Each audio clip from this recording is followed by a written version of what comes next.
Maaalalang naayos na ang hindi pagkakaintindihan ng mag-inang Sharon Cuneta at Casey Concepcion noong nakarang holiday at marami ang natuwa sa balitang yon. At dahil okay na ang mag-ina ay natanong si Sharon tungkol kay Casey dahil naiintriga ang publiko kung nakipagbalikan na daw ba ang anak niya sa ex nitong si Ali Borromeo dahil sa napabalitang pagkikitang muli ng dalawa. Umiwas magbigay ng impormasyon ng megastar tungkol sa love life ng anak. Ayaw lang daw niyang panghimasukan ng personal life nito. Sabi pa ni Mega, "We've talked. I don't want to betray her trust naman. She's a full-fledged adult. You can ask her. She'd be happy to tell you. But I don't think it's my place to talk about her personal stuff."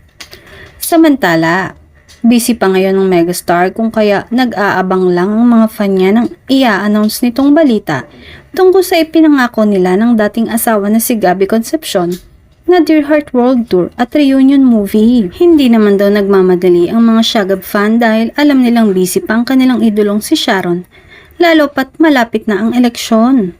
Ngunit kumakapit sila sa salitang binitawan ng dating mag-asawa na this year ay magkakaroon ulit sila ng Dear Heart concert abroad at may pabonus pang reunion movie.